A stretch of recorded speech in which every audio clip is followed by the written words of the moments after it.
대화에 대하여 시어도어 젤딘 말하니까 좋다. 앞서 제가 절반만 맞는 말이라고 했던 이 광고 카피는 사실 획기적인 현상에 대한 설명이기도 합니다. 인류 역사에서 사람들은 대체로 침묵이야말로 자신들이 추구할 이상이자 지혜의 징표라고 믿었지요. 하지만 어느새 우리는 한쪽 극단에서 반대쪽 극단으로 이동해 왔습니다. 이제는 파티에 가서 할 말이 생각나지 않으면 바보가 된 기분이 들 지경이죠. 하지만 말수가 적은 사람 또한 여느 대화만큼 소중하고 흥미로운 대화, 곧 자기 자신과의 대화에 몰두한다는 점을 기억해야 합니다. 그 사람은 생각에 빠져 있는 겁니다. 생각 없이 나오는 말은 공허할 뿐이죠. 생각의 방식을 바꾸었다면 곧 세상을 바꾸는 여정의 절반은 온 셈입니다. 저는 생각이란 아이디어를 모으는 과정이자 아이디어들이 서로 추파를 던지며 춤추고 포옹하게 만드는 일이라고 봅니다. 일종의 감각적 쾌락이지요.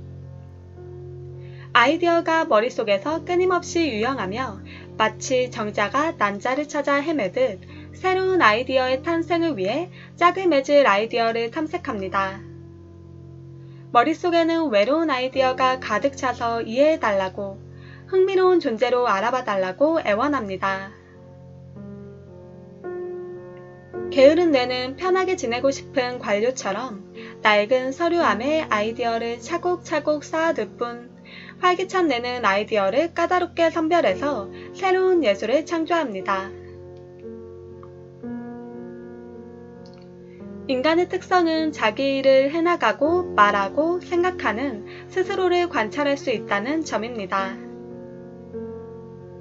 다시 말해, 인간에게는 두 가지 내면의 목소리가 있어서 새로운 아이디어를 떠올리는 동시에 그 아이디어를 관찰하거나 비판하거나 감탄할 수 있는 거지요.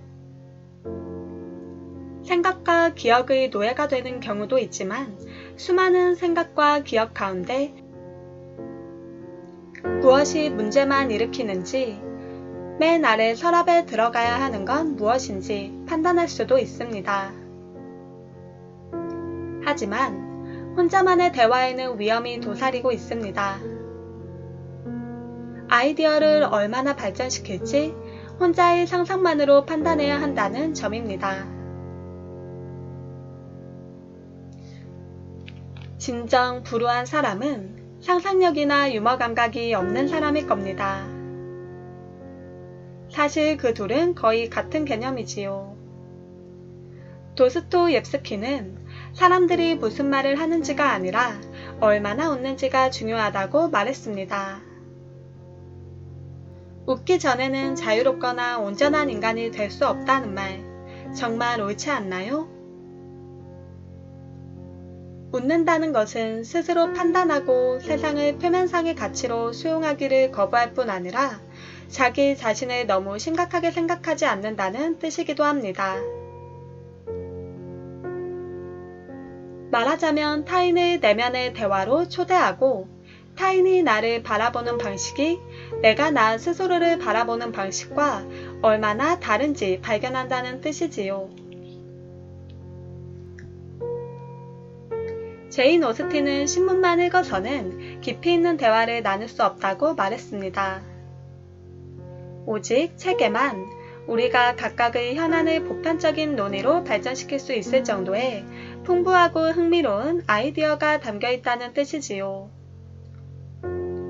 물론 신문에서 정말 단편적인 뉴스만 다루는지의 여부에 따라 다르겠지만 이러만으로는 대화를 이어갈 수 없다는 말에는 동의합니다.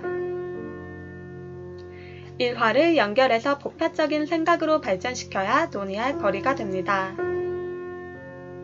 아이디어는 단순한 만남으로 그치는 것을 넘어 서로를 포옹해야 합니다.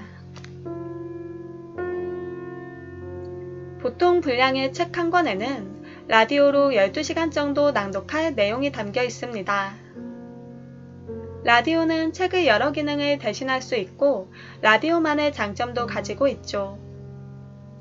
라디오를 들으면서 설거지도 하고 정원 손질도 할 수 있으니까요. 하지만 라디오에 대고 잠깐만 기다려봐. 그 부분 다시 읽어줘. 그 대목에 대해 생각할 시간을 줘. 라고 말할 수 있기 전에는 라디오가 책을 대체하지 못합니다. 대화에서는 잠시 중단하는 시간이 필요합니다. 생각들이 사랑을 나누는 시간 말이지요.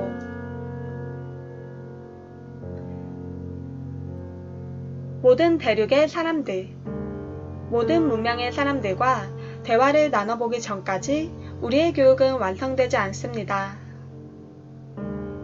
부정이 판치는 세상에서 평화롭게 살기 어려운 현실을 깨닫고 겸손을 경험하면서도 한편으로는 대화로서 인류 공동체의 감각과 상호 존중의 감각을 기를 때마다 큰 희망이 생깁니다. 이런 대화를 나누면 이전의 나와는 다른 사람으로 거듭날 수 있습니다. 21세기에는 모험을 더 많이 즐겼으면 좋겠습니다. 개인의 발전이나 성격 함양은 더 이상 대화의 주된 목적이 될 수 없습니다. 오늘날 세상에 결핍된 것은 방향감각입니다. 모두가 사방의 온갖 갈등에 압도당해 끝도 없는 밀림 속을 헤매는 기분이 들지요. 누군가는 이 막막한 어둠을 걷어내기 위한 대화를 시작할 수 있기를, 이런 대화를 통해 평등을 이루고 용기를 내고 낯선 사람에게 마음을 열고 이를 세계에 새롭게 창조하여 더 이상 종잡을 수 없는 말들이나 직업의 권태로 인해 고립되지 않기를 희망합니다. 르네상스 시대를 현대에 다시 구현할 수는 없겠지요. 그러나 역사를 되돌릴 수는 없어도 그와 비슷한 시대, 우리에게 어울리는 시대를 만들어 나갈 수는 있습니다. 이것이 제가 새로운 대화의 시대라고 일컫는 시대입니다.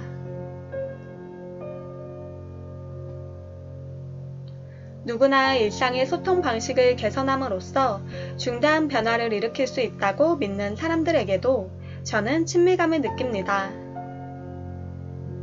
젊은 사람들에게는 편협한 스페셜리스트의 직업과 훈련에서 벗어나 제너럴리스트가 되도록 도와주고, 나이 든 사람들에게는 그들의 경험을 젊은 사람들에게 나누어 세대와 지식의 분열된 세태에 맞서도록 도와주면서 새로운 모험을 시작하고자 하는 것이 저의 개인적인 소망입니다. 여러분의 생각도 제게 들려준다면 무척 기쁠 것입니다.